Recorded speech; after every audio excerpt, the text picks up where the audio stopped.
अल्हम्दुलिल्लाहि रब्बिल आलमीन वस्सलातु वस्सलामु अला सय्यिदिल मुरसलीन व अला आलिहि व सहबिहि अजमईन अम्मा बाद। फ़अऊज़ु बिल्लाहि मिनश शैतानिर रजीम वमा खलक़्तुल जिन्ना वल इंसा इल्ला लियअबुदून। सब तरह की तारीफ़, बड़ाई, किब्रियाई और पाकी सिर्फ़ और सिर्फ अल्लाह रब्बुल आलमीन के लिए ही ज़ेबा है। रहमत व सलाम नाजिल हों अल्लाह के तमाम अंबिया और नेक बंदों पर, खुसूसन आखिरी नबी अहमद मुस्तफ़ा मोहम्मद मुस्तफ़ा सल्लल्लाहु अलैहि वसल्लम पर। अल्लाहुम्मा सल्लि अला मुहम्मदिन व अला आलि मुहम्मद कमा सल्लैता अला इब्राहीम व अला आलि इब्राहीम इन्नका हमीदुम मजीद। अल्लाहुम्मा बारिक अला मुहम्मद व अला आलि मुहम्मद कमा बारकता अला इब्राहीम व अला आलि इब्राहीम इन्नका हमीदुम मजीद। आज मैं शुरू करने जा रहा हूँ कि अल्लाह रब्बुल आलमीन को पहचानना, यानी सारी शरीयत की जो बुनियाद है अल्लाह रब्बुल आलमीन की ज़ात, सारी कायनात की जो बुनियाद है। और अगर अल्लाह ना होता तो हम भी यहाँ ना होते और न हम हिदायत पाते, न हम मुसलमान होते, न कुरान होता, न रसूल होता। तो इसलिए सबसे बुनियादी चीज़ जिस पे इस्लाम खड़ा है अल्लाह रब्बुल आलमीन की ज़ात, अल्लाह को पहचानना, उसकी तौहीद का इकरार करना। तो मैं यहीं से शुरू करने जा रहा हूँ और ये आज के दर्स में ख़ास तौर पर मैं ये बताऊँगा कि अल्लाह को पहचानने की क्या अहमियत है, अल्लाह को पहचानना हमारे लिए कितना ज़रूरी है। तो सबसे पहले ये जान लें कि अल्लाह रब्बुल आलमीन को पहचानना भी एक इबादत है। इबादतें नमाज, रोज़ा, हज, ज़कात ये भी हैं, बड़ी बड़ी इबादतें हैं। लेकिन अल्लाह को पहचानना भी बहुत बड़ी इबादत है। अल्लाह के बारे में कुरान और सुन्नत की रोशनी में गुफ्तगू करना ये बहुत बड़ी इबादत है, बल्कि सबसे अजीम इबादत यही है। बाकी जितनी भी इबादतें हैं उसका मर्तबा, उसका दर्जा इस इबादत के बाद आता है। भाई अल्लाह को इंसान नहीं पहचानेगा तो उसके आगे झुकेगा कैसे? अल्लाह को इंसान नहीं पहचानेगा, नमाज कैसे पढ़ेगा? अल्लाह को इंसान नहीं पहचानेगा, रोज़ा कैसे रखेगा, ज़कात कैसे देगा? यही वजह है कि जो हम लोगों को दिक्कत आती है, या हम में से मुसलमानों में से बहुत से लोगों को जो दिक्कत आती है नमाज़ पढ़ने में, ज़कात देने में, रोज़ा रखने में, या दीन के और बहुत से अहकाम पर अमल करने में, उस दिक्कत की बुनियादी वजह यही है कि अल्लाह रब्बुल आलमीन को सही से नहीं जाना होता। अगर अल्लाह को इंसान सही से पहचान ले जैसे उसके पहचानने का हक़ है, तो हम खुद ब खुद नमाज की तरफ खींचे चले जाएंगे। हम खुद ब खुद ज़कात की अदायगी की तरफ माइल हो जाएंगे। खुद ब खुद हम रोज़े की तरफ आमादा हो जाएंगे। और भी जितनी इबादतें हैं, चाहे वो जिहाद हो या उसके अलावा, जब अल्लाह को हम पहचान लेंगे तो सारी चीज़ें आसान हो जाएंगी। दीन को समझना आसान हो जाएगा, दीन के मिजाज को समझना आसान हो जाएगा, इल्म हासिल करना आसान हो जाएगा, कुरान मजीद पढ़ना आसान हो जाएगा। तो ये बात कुरान मजीद में भी ये बात कही गई है। अल्लाह रब्बुल आलमीन ने जो फरमाया, वमा खलक़्तुल जिन्ना वल इंसा इल्ला लियअबुदून, इस आयत को आप भी सुनते रहते होंगे कि अल्लाह ने इंसान और जिन की तख्लीक का मकसद बताया है कि मैंने इंसान और जिन को इसीलिए पैदा किया है ताकि वो मेरी इबादत करें। इस आयत की तफसीर में मुफस्सिरीन का एक कौल तो यह है कि इबादत से मुराद है तौहीद, ताकि वो मेरी तौहीद को अपनाएं, मुझे अकेला समझें, मेरी ही इबादत करें। और इस आयत की तफसीर में एक कौल ये है कि लिया आरिफूनी, मैंने जिन और इंसान को इसलिए पैदा किया ताकि वो मुझे पहचाने। मुफस्सिरीन ने लिया आरिफूनी से इसका मतलब क्यों बयान किया है? क्योंकि इबादत का सबसे अहम हिस्सा क्या है? यारिफूनी, अल्लाह की मारिफत है और उसी पे सारी चीज़ें कायम हैं। इसके अलावा हम गौर करें कि किताबों को क्यों नाजिल किया गया, रसूलों को क्यों भेजा गया, ताकि अल्लाह रब्बुल आलमीन को लोग पहचान सकें और सही तरीक़े से पहचान सकें।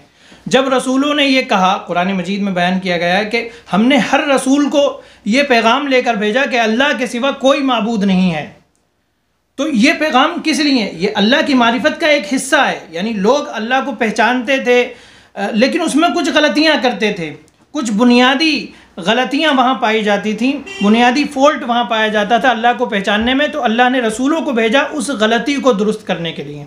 वो बुनियादी गलती क्या थी कि वो शिर्क करते थे, अल्लाह को मानते थे लेकिन इबादत अल्लाह के सिवा औरों की भी करते थे। तो ये इबादत अल्लाह के सिवा गैर की इबादत इंसान कब करता है? जब वो अल्लाह को सही तरीक़े से नहीं पहचान रहा होता है। अगर इंसान अल्लाह को सही तरीक़े से पहचान लेगा तो वो गैर की इबादत कभी नहीं कर सकता। तो पता ये चला कि अंबिया को भेजने का और किताबों को नाजिल करने का मकसद भी अल्लाह की पहचान करवाना था, अल्लाह का तारुफ करवाना था। और उन्होंने ज़ोर तौहीद पर इसलिए ज़्यादा दिया क्योंकि वहाँ ज़्यादातर बिगाड़ जो होता था वो तौहीद के सिलसिले में होता था। लोग शिर्क करते थे, अल्लाह के सिवा दूसरों की इबादत करते थे।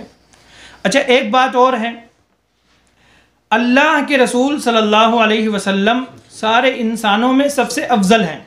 इस बात को हम और आप मानते हैं, लेकिन कभी हमने गौर किया कि रसूलुल्लाह सल्लल्लाहु अलैहि वसल्लम सबसे अफजल क्यों हैं? रसूलुल्लाह सल्लल्लाहु अलैहि वसल्लम सबसे अफजल क्यों हैं? तो आपके सबसे अफजल होने की बहुत सी वजह हो सकती हैं, बहुत से असबाब हो सकते हैं, लेकिन एक वजह यह है कि अल्लाह के नबी सल्लल्लाहु अलैहि वसल्लम अल्लाह को सबसे ज़्यादा जानने वाले थे। यानी अल्लाह को जो बंदा जितना ज़्यादा जानने वाला होगा, जितना ज़्यादा जानता होगा, जितनी ज़्यादा अल्लाह की मारिफत पहचान हासिल कर लेगा, उतना ही वो अल्लाह के सबसे ज़्यादा नज़दीक होगा, उतना ही वो अल्लाह को सबसे ज़्यादा महबूब होगा, उतना ही वो मखलूक में सबसे अफजल होता चला जाएगा। तो रसूलुल्लाह सल्लल्लाहु अलैहि वसल्लम सारे इंसानों में अल्लाह को सबसे ज़्यादा जानने वाले थे। इसीलिए जहाँ और बहुत सी वजह थी, एक वजह यह भी थी आपके अफजल होने की। चुनांचे सही बुखारी में एक हदीस है, सहाबी कहते हैं कि अल्लाह के नबी सल्लल्लाहु अलैहि वसल्लम जब किसी बात का हुक्म देते थे, लोगों को दीन बयान करते थे, तो आप उतना ही हुक्म देते थे जितना लोग कर सकें, यानी जितना उनके बस में है। उनके बस से बाहर कुछ चीज़ों का अल्लाह के नबी सल्लल्लाहु अलैहि वसल्लम हुक्म नहीं देते थे।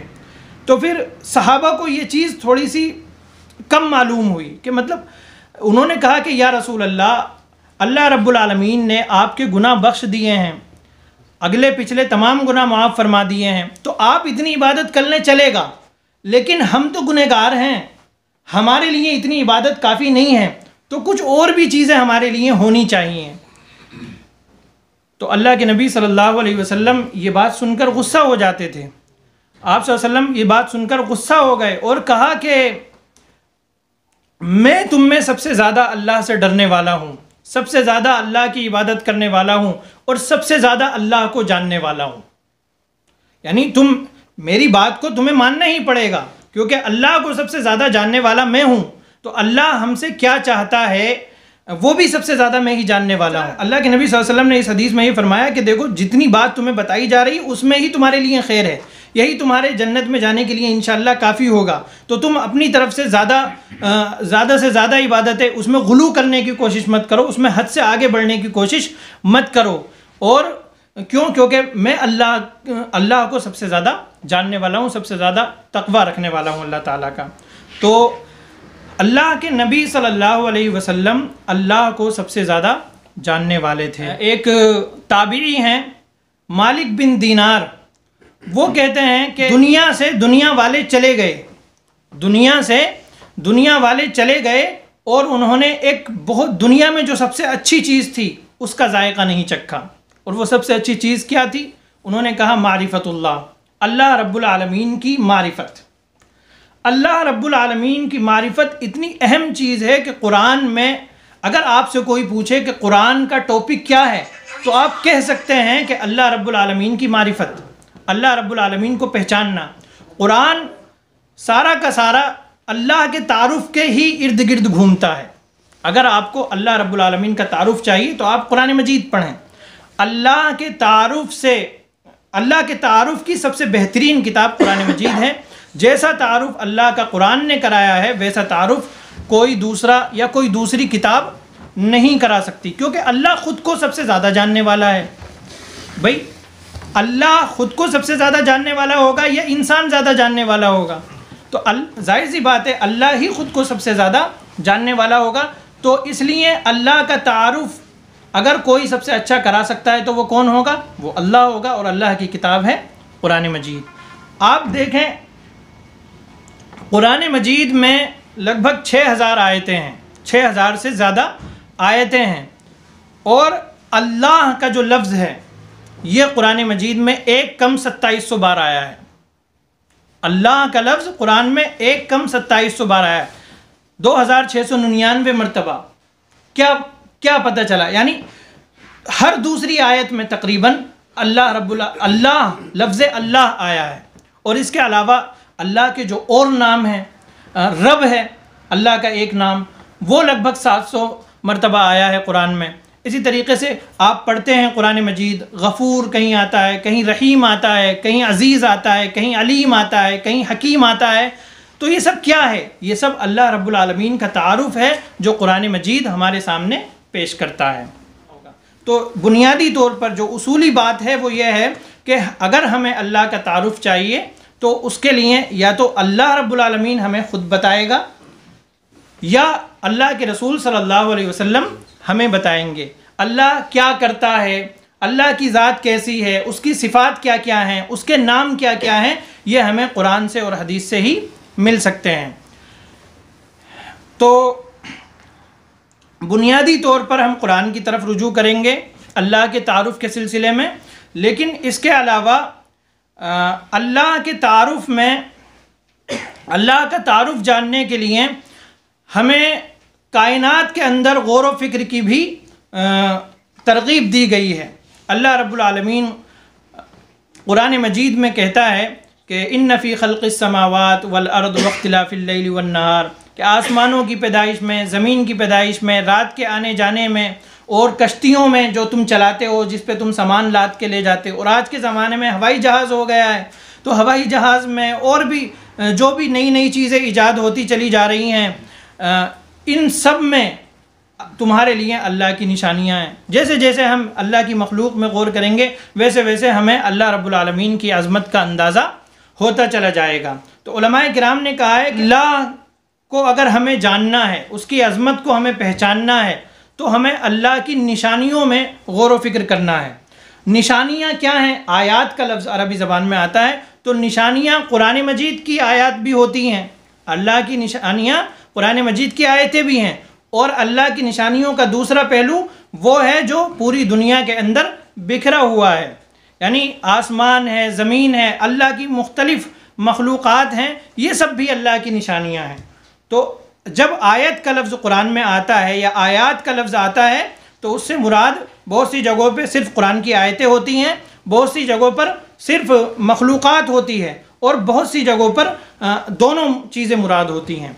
तो हमें सारी चीज़ों में गौर व फ़िक्र करना है, मखलूक़ में भी और अल्लाह के कुरान में भी, हदीसों में भी हमें गौर व फ़िक्र करना है अगर हम पहुँचना चाहते हैं अल्लाह ताला की मारिफत तक।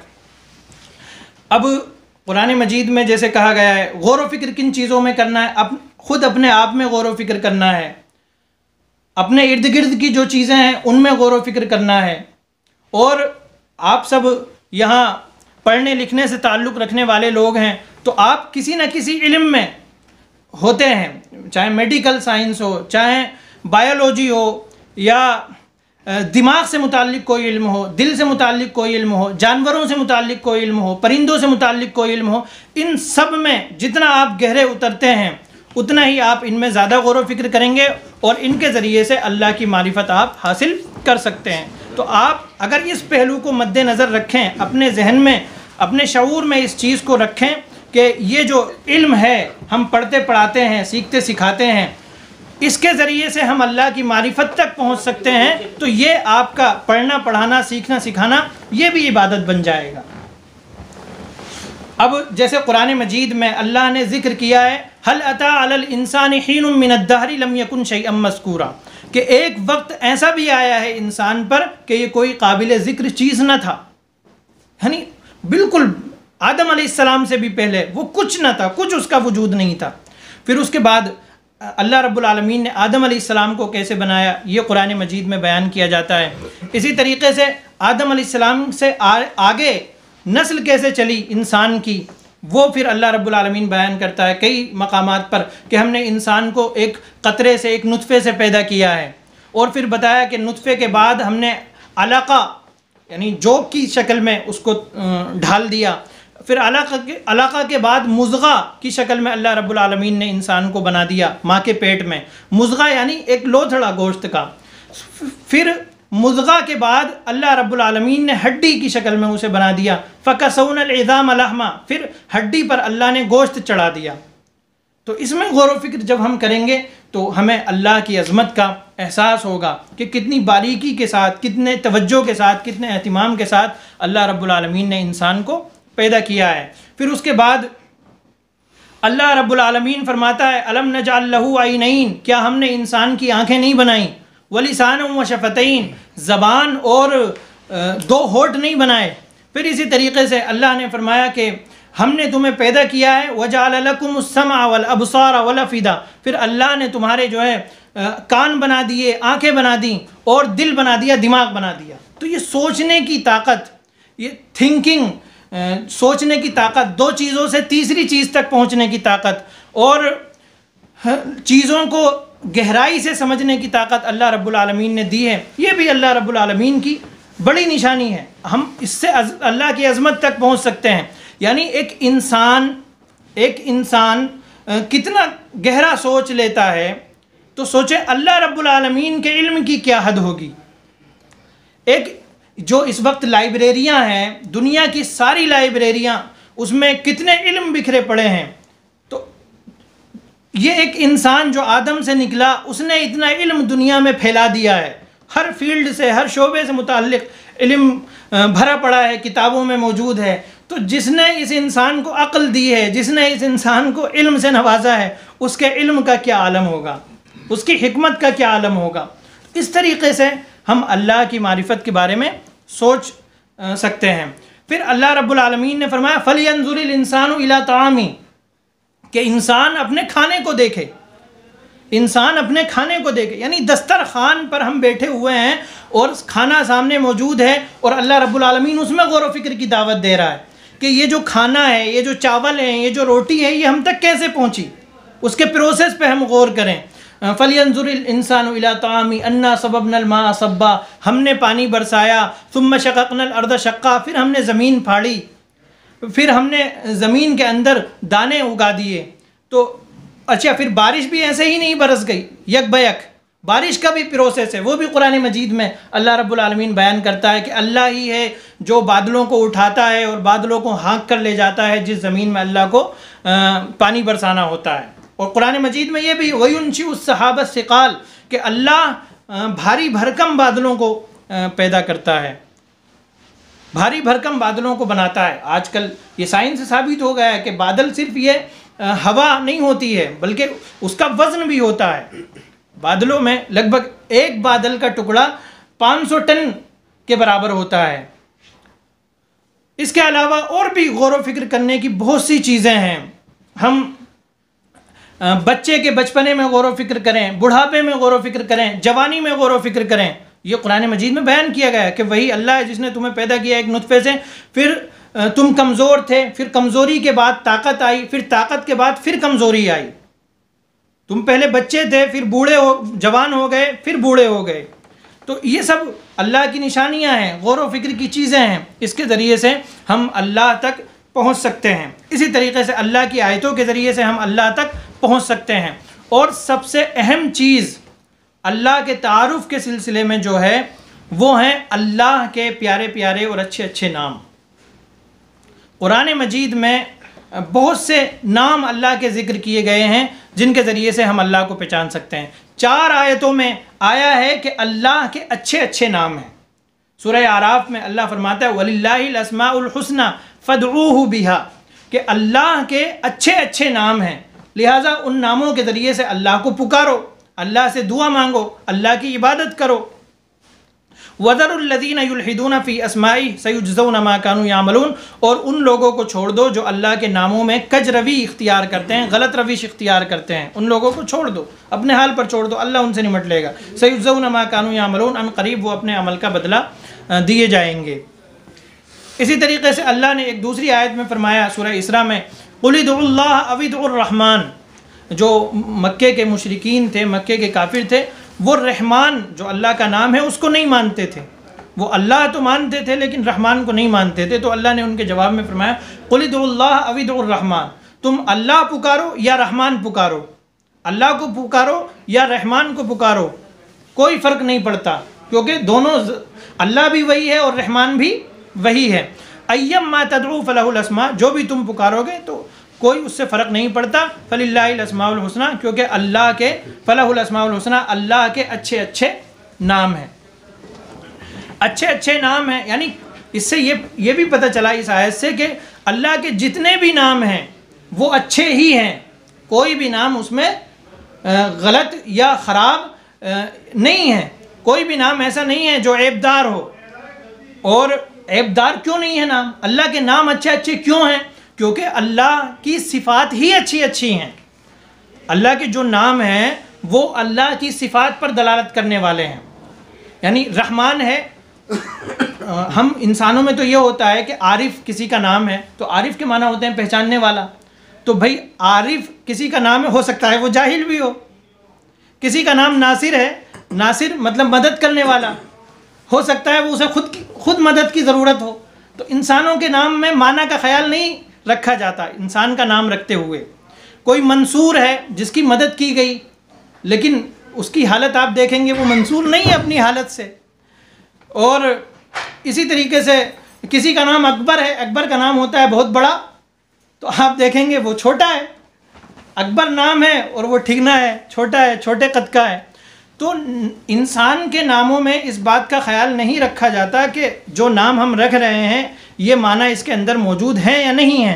लेकिन अल्लाह रब्बुल आलमीन के जितने भी नाम हैं वो सारे अच्छे हैं। अच्छे इसलिए हैं क्योंकि वो अल्लाह की क्वालिटी पर दलालत करते हैं, अल्लाह के किसी न किसी सिफत को वो बताते हैं। रहमान है तो पता ये चला कि अल्लाह के पास रहमत है। अल्लाह रज़्ज़ाक़ है तो पता ये चला कि अल्लाह के पास रिज़्क़ है, अल्लाह रिज़्क़ देने वाला है, रिज़्क़ देता है, रिज़्क़ उसकी सिफ़त है। गफ़ूर है तो पता ये चला कि अल्लाह रब्बुल आलमीन की सिफ़त है वो है मग़फ़िरत, और अल्लाह रब्बुल आलमीन गुनाहों को मुआफ़ कर देता है, बख्श देता है, ख़ताओं को मिटा देता है। तो ये नाम अल्लाह के तारुफ़ में बहुत ही बुनियादी किरदार अदा करेंगे और हमें अल्लाह की खूबियों का पता चलेगा। वैसे तो मोटा मोटा हम जानते हैं कि हाँ अल्लाह खूबियों का मालिक है, सारी खूबियों का मालिक अल्लाह है, लेकिन जब इन डिटेल हम इस अल्लाह के नामों में गौर व फिक्र करेंगे, इस तफसील में घुसेंगे, तो फिर अल्लाह रब्बुल आलमीन इस गौर व फिक्र के ज़रिए से हमारे ईमान को मजबूती अता फ़रमाएगा। हम अल्लाह को पहले से ज़्यादा जानने वाले बन जाएंगे। और जब अल्लाह की खूबियों का हमें इल्म होगा तो ख़ुद ब खुद हमारा दिल अल्लाह से मोहब्बत करने लगेगा। मोहब्बत, मैं ये नहीं कह रहा कि हमारा दिल मोहब्बत से खाली है अल्लाह की, लेकिन उस मोहब्बत में और इजाफ़ा हो जाएगा और यहाँ तक कि अल्लाह रब्बुल आलमीन हमारे नज़दीक सबसे ज़्यादा महबूब चीज़ बन जाएगी। और हदीस में अल्लाह के नबी सल्लल्लाहु अलैहि वसल्लम ने ये बात फरमाई है, सही बुखारी की हदीस है। अल्लाह के नबी सल्लल्लाहु अलैहि वसल्लम ने फरमाया, इन्ना लिल्लाहि तिसअतन व तिसईन अस्मा मियतन इल्ला वाहिदा, कि अल्लाह रब्बुल आलमीन के 99 नाम हैं। अल्लाह रब्बुल आलमीन के 99 नाम हैं, एक कम 100। मज़ीद आप सल्लल्लाहु अलैहि वसल्लम ने वज़ाहत फरमाई कि एक कम 100। मन अहसाहा दखलल जन्ना, जो उनको याद कर लेगा वो जन्नत में दाखिल हो जाएगा। और फिर आपने उसी हदीस में एक नाम अल्लाह का मज़ीद ज़िक्र कर दिया, वल्लाहु वित्रुन युहिब्बुल वित्र, अल्लाह वित्र है, यानी अल्लाह बेजोड़ है, उसका कोई जोड़ नहीं है, उसकी कोई जोड़ीदार उसका नहीं है। इन्ना वल्लाहु वित्रुन युहिब्बुल वित्र, अल्लाह बेजोड़ है और बेजोड़ चीज़ को पसंद फरमाता है। उसी बेजोड़ में से एक रात की नमाज है, वित्र, उसको भी अल्लाह रब्बुल आलमीन पसंद फरमाता है। तो ये जो इसमें लफ्ज़ आया है मन अहसाहा, जो उसको याद कर लेगा। इसके सिलसिले में उलमाए किराम ने इसकी तफसीर में इख्तिलाफ किया है कि याद करने से क्या मुराद है। कुछ उलमा ने बयान फरमाया कि याद करने से मुराद जैसे हम सूरह फातिहा याद करते हैं, तो सूरह फातिहा को जिस तरीके से हम याद करते हैं, अल्लाह के नामों को भी अगर उस तरीके से याद करें तो हम जन्नत में दाखिल हो जाएंगे। ये भी बहुत बड़ी इबादत है। कुछ उलमा ने बयान फरमाया कि याद करने से मुराद उनके माना समझना है, उनके माना समझना है, सिर्फ याद करना काफ़ी नहीं है। और कुछ उलमा ने बयान फरमाया है कि याद करने से मुराद उनके मुक्तज़ा पर अमल करना है। यानी अल्लाह का नाम है रहीम, अल्लाह रहम फरमाने वाला है, तो हमें भी चाहिए कि हम अल्लाह के बंदों पर रहम फरमाएं। अल्लाह देखने वाला है, तो हमें चाहिए कि हम अल्लाह रब्बुल आलमीन हमें किसी ऐसी जगह ना देखे जहाँ वो हमें देखना पसंद ना फरमाता हो। अल्लाह सुनने वाला है, तो हमें चाहिए कि अपनी ज़बान से कोई ऐसी बात ना निकालें जो अल्लाह को पसंद ना हो, जो अल्लाह की मर्ज़ी के ख़िलाफ़ हो। तो ये मुराद उलमाए किराम ने बयान की है। लेकिन इस सिलसिले में सही बात यह है कि तीनों ही चीज़ें इसमें दाखिल हैं। अल्लाह के नबी सल्लल्लाहु अलैहि वसल्लम ने जो फरमाया जो इसको याद कर लेगा वो जन्नत में जाएगा, तो मतलब ये है तीनों ही चीज़ें इसमें दाखिल हैं। यानी जो इनको याद कर ले, याद करना भी इसमें शामिल है, ज़बानी तौर पर याद करना, जैसे हम सूरह फातिहा याद करते हैं, इनके माना को समझना और उसमें गौर व फिक्र करना भी इसमें शामिल है। इसी तरीके से तीसरी चीज़ उन माना के हिसाब से अमल करना, अल्लाह के जो नाम हैं उन नामों के मुताबिक अमल करना, ये भी इसमें शामिल है। तो अगर हम अल्लाह के नामों को याद कर लेते हैं, उनको समझ लेते हैं और उनके मानी के मुताबिक अमल करते हैं, तो इंशाअल्लाह अल्लाह रब्बुल आलमीन हमें ज़रूर जन्नत में दाखिला अता फ़रमाएगा। इस हदीस की बुनियाद पर कुछ लोगों को ये गलतफहमी हो जाती है कि अल्लाह के सिर्फ 99 ही नाम हैं। ऐसी बात नहीं है, अल्लाह के सिर्फ 99 नाम नहीं हैं, अल्लाह के नाम बहुत ज़्यादा हैं, बहुत ज़्यादा हैं। और हो सकता है बहुत से नाम ऐसे हों जो कायनात में किसी को पता ही ना हो, सिर्फ अल्लाह ही को पता हो। एक हदीस है कुरान, अल्लाह के नबी सल्लल्लाहु अलैहि वसल्लम फरमाते हैं कि क़यामत के दिन जब सबको अपनी अपनी पड़ी होगी, नफसी नफसी का आलम होगा और सब लोग सिफारिश की उम्मीद लगाएंगे, सिफारिश की दरख्वास्त करेंगे नबी करीम सल्लल्लाहु अलैहि वसल्लम से कि जल्दी से हिसाब हो जाए। तो हदीस में आया है कि अल्लाह के नबी सल्लल्लाहु अलैहि वसल्लम ने फरमाया, मैं अल्लाह के अर्श के नीचे जाऊँगा और अल्लाह को सजदा करूँगा और अल्लाह की तारीफ़ करूँगा ऐसे कलिमात के ज़रिए से, ऐसे अल्फाज और अल्लाह के ऐसे नामों के ज़रिए से जो इस वक्त मुझे नहीं आता।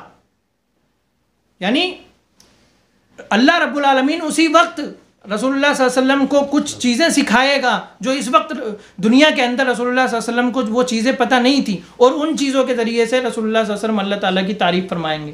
तो पता ये चला, और उसमें जो चीज़ें होंगी उसमें अल्लाह के नाम भी हैं। पता ये चला कि अल्लाह के नाम सिर्फ 99 नहीं हैं। तो हदीस का क्या मतलब हुआ? हदीस में जो फरमाया गया कि 99 नाम है, जो इन्हें याद कर लेगा वो जन्नत में जाएगा।